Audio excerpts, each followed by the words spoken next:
आहे. सर्वप्रथम मी आयोजकांचे आभार मानतो की त्यांनी मला या विज्ञान मेळाव्यात माझे विचार मांडण्याची संधी दिली. आज आपण अशा एका विषयावर बोलणार आहोत जो आपले भविष्य पूर्णपणे बदलून टाकण्याची क्षमता ठेवतो. हा विषय आहे क्वांटम युगाची सुरुवात, संभाव्यता व आव्हाने. याविषयी आज मी बोलणार आहे. सर्वप्रथम मित्रांनो, क्वांटम म्हणजे काय हे आपण जाणून घेतले पाहिजे. क्वांटम हा शब्द क्वांटा या लॅटिन शब्दावरून घेतलेला आहे, ज्याचा अर्थ आहे लहानतम भाग. क्वांटम फिजिक्स हे असे विज्ञान आहे जे अणु, इलेक्ट्रॉन, प्रोटॉन यासारख्या अतिसूक्ष्म कणांचा वर्तनाचा अभ्यास करते. तेव्हा न्यूटनचे नियम फेल होतात आणि त्या ठिकाणी क्वांटम फिजिक्स काम करते. या संकल्पनेत असे अनेक विचित्र आणि अद्भुत गोष्टी घडतात, जसे की एक कण एकाच वेळी दोन ठिकाणी असू शकतो, त्याला सुपरपोजिशन म्हणतो. आणि दोन कण एकमेकांपासून हजारो किलोमीटर दूर असूनही एकमेकाशी जोडलेले असू शकतात, त्याला आपण इंटेलिजमेंट म्हणतो. निरीक्षण केल्यावरच कणांची स्थिती ठरते. या संकल्पना केवळ कल्पनाविलास वाटत असल्या तरी याचा उपयोग खऱ्या यंत्रणासाठी आणि उपकरणे तयार करण्यासाठी होत आहे. त्यानंतर आपण मित्रांनो क्वांटम युग म्हणजे काय हे पाहणार आहोत.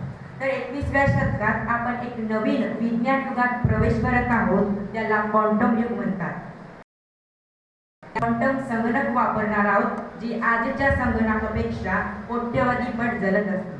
जसे की क्वांटम इंटरनेट म्हणजे हॅक न होणारे सुरक्षित इंटरनेट. क्वांटम सेन्सर्स जे अत्यंत अचूकतेने आजार, प्रदूषण, वातावरण होणारे बदल टिपते. ही जोडी मानवतेला नव्या उंचीवर घेऊन जाईल. त्यानंतर क्वांटम युगातील संभाव्यता. क्वांटम युग आपल्याला कोणत्या क्षेत्रामध्ये काय काय देऊ शकते ते आज आपण पाहूया. त्यामध्ये पहिला आहे आरोग्य सेवा. आज आपल्याला अचूक निदानासाठी बराच वेळ लागतो, पण क्वांटम कम्प्युटिंगमुळे नवीन औषधे काही तासातच शोधली जातील आणि प्रत्येक रुग्णासाठी पर्सनलाइज्ड मेडिसिन शक्य होईल. दुसरा आहे संगणक.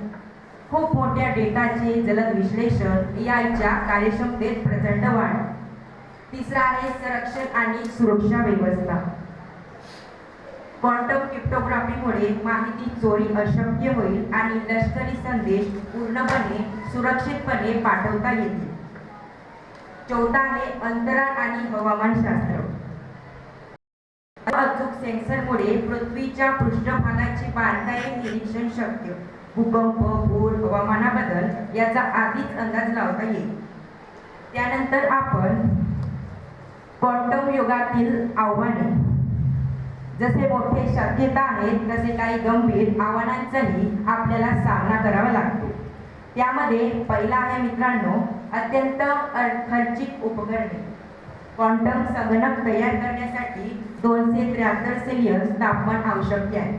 यासाठी लागणारे यंत्रसामान, प्रयोगशाळा आणि ऊर्जा अत्यंत खर्चिक आहे. दुसरा आहे कुशल मानव संसाधनाची कमतरता. या क्षेत्रात काम करणारे शास्त्रज्ञ, अभियंते फार कमी आहेत. भारतासारख्या या देशात शिक्षण घेणाऱ्यांची संख्या अजून वाढवण्याची गरज आहे. तिसरा आहे नैतिक आणि कायदेशीर प्रश्न. जर एखाद्या व्यक्तीकडे अतिशक्तिशाली क्वांटम संगणक असेल तर तो कोणत्याही संरक्षण यंत्रणेत प्रवेश करू शकेल. यासाठी या तंत्रज्ञानाचा गैरवापर होऊ नये याची खबरदारी घेणे आवश्यक आहे. चौथा आहे क्वांटम सुप्रीमेसीचा धोका. जर एखादा देश खूप पुढे गेला तर तांत्रिक ताबा मिळवू शकतो. शेवटी जाता जाता एवढाच म्हणेन, भविष्य हे कुणालाच ठरवता येत नाही. भविष्य हे कुणालाच ठरवता येत नाही, पण होय ते घडवता येतं. क्वांटम युग म्हणजे अशा नवसंशोधनाची दिशा जिथे अनिश्चिततेच्या अंधारातही ज्ञानाचा प्रकाश होता जातो. आज आपल्याकडे ज्ञान आहे, संधी आहे, आता गरज आहे ती जागृतीची.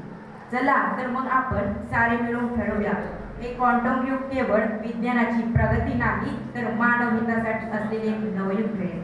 आज इथून एक निघताना आपण एक वचन देऊ. ही क्रांती ही ऊर्जा हा शोध. ही क्रांती ही ऊर्जा हा शोध विज्ञानाच्या सजग वापरासाठी समाजाच्या कल्याणासाठी आणि आपल्या देशाच्या उज्ज्वल भविष्यासाठी वाहू आणि आपल्या देशाच्या उज्ज्वल भविष्यासाठी वाहू. एवढे बोलून मी माझे 2 शब्द इथेच थांबवतो. जय हिंद, जय भारत, जय विज्ञान.